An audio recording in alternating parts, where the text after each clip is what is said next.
भ्रम का पुलिंदा, ये डॉक्टर राजीव पटेल जी की एक पुस्तक है। तो उन्होंने अपनी पुस्तक में अपनी कलम से लिखा है कि भ्रम क्या चीज़ है, भ्रम का पुलिंदा कैसे ये तैयार किया गया, भ्रम का एक बड़ा सा गट्ठर कैसे तैयार किया गया है। तो उस आज हम आपको बताएंगे कि भ्रम के पुलिंदे में डॉक्टर राजीव पटेल जी ने क्या क्या बताया है।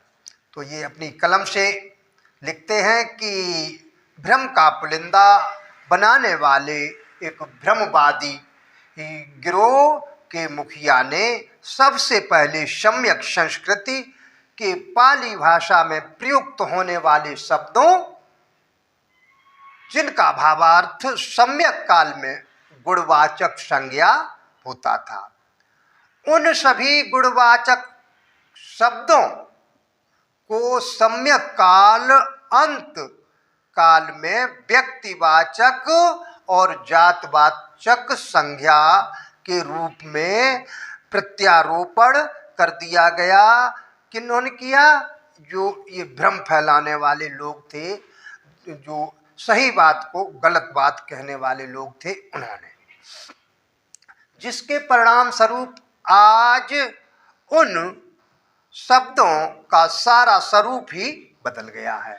जैसे सम्यक काल में धर्म का अर्थ होता था कुदरत का कानून होता था, लेकिन सम्यक काल के अंत में, सम्यक काल खत्म होने के बाद में धर्म का अर्थ एक विशेष समुदाय द्वारा किए जाने वाले कर्म कांडों से होने लगा है। आज हर लोगों की मान्यता के अनुसार धर्म का स्वरूप है, धर्म का स्वरूप यही है। उसी प्रकार सम्यक काल के सभी विद्वानों को, वामन, सभी खेती करने वालों को खत्ती, सभी गाय पालने वालों को गौपालक जैसे गुणवाचक संज्ञा नाम से संबोधित किया जाता था। जो भ्रम बाद के उदय होने के बाद यह गुणवाचक संज्ञा नाम एक समूह विशेष को जातिवाचक नाम के रूप में दे दिया गया है। सम्यक संस्कृति में भगवान, देव, ईश्वर गुणों के आधार पर दिए जाने वाले गुणवाचक उपाधि नाम था। और जो सम्यक अंतकाल में, सम्यक क्या, जब अंत मतलब लास्ट समय, सम्यक के बाद, सम्यक काल के बाद व्यक्तिवाचक संज्ञा नाम बनाकर रह गया। सम्यक संस्कृति में पूजा गुण आदर्श के अनुसरण को कहा जाता था। सम्यक संस्कृति में पूजा गुण आदर्श के अनुसरण को कहा जाता था। जो सम्यक अंतकाल में होने वाली पूजा व्यक्ति विशेष के नाम पर दीप हवन प्रार्थना से जुड़कर ही रह गई है, ये बताते हैं राजीव पटेल जी। और सबसे बड़ी बात तो यह है कि सम्यक संस्कृति, सम्यक संस्कृति की धम्म लिपि, ब्रह्मी लिपि में जो वर्णमाला है, उस वर्णमाला द्वारा संस्कृत भाषा का व्याकरण, संस्कृत भाषा में चाणक्य नीति, और संस्कृत भाषा में कालिदास नाटक, और संस्कृत भाषा में का कोई श्लोक ही नहीं लिखा जा सकता है। यहाँ तक कि खुद संस्कृत भी, जो संस्कृत शब्द है, वो भी नहीं लिखा जा सकता है। क्योंकि फिर वही बात है कि भ्रमवंश लेखकों द्वारा ऐसा सैकड़ों जगह पर भ्रम का पुलिंदा फैला दिया गया है जो उचित नहीं जान पड़ता है, क्योंकि धम्मलिपि की वर्णमाला में सबसे पहले धम्मलिपि थी, पांडुलिपि नहीं, धम्मलिपि थी।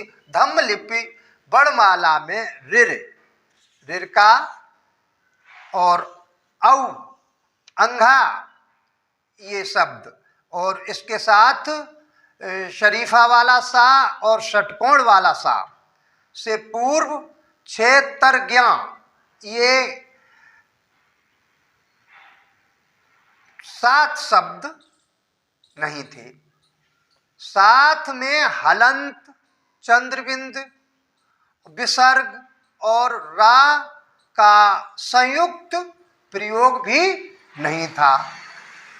या एक यूँ कहें कि ये शब्दों का आविष्कार नहीं हुआ था, इन शब्दों का आविष्कार नहीं हुआ था जब पाली भाषा थी, जिस वजह से संस्कृत का जो क्रय है, संस्कृत शब्द में जो क्रय बनता है वो भी नहीं लिखा जा सकता है। फिर भी ऐसे भ्रम को दूर करने हेतु आज कोई न कोई भ्रमिक वंश का व्यक्ति मूल अभिलेख को लेकर के सामने नहीं आया, और पुरातत्व विभाग ने भी इस भ्रम को दूर करने की कोई मूल अभिलेख को प्रदर्शित नहीं किया है। तो ये चीज राजीव पटेल जी ने अपनी कलम से लिखी है। उन्होंने बताया है कि जो सम्यक काल में पाली भाषा थी उसकी नकल उतार करके जो अब संस्कृत भाषा बनाई गई है या और कोई भाषा बनाई गई है, उसमें ये सब पाली भाषा का ही मेलजोल है और लोगों ने भ्रम फैला दिया है। तो ये आज की बात मैंने बताई, आप लोगों को कैसी लगी? अच्छी लगी हो तो हमारे इस वीडियो को लाइक करें और दूसरे लोगों तक ज़रूर पहुंचाएं। और ऐसी किताबें पढ़ने के लिए, राजीव पटेल जी का भ्रम का पुलिंदा पढ़ने के लिए और इसमें अच्छी जानकारी लेने के लिए तो एक बार राजीव पटेल जी की इस पुस्तक को जरूर पढ़ें। नमो बुद्धाय।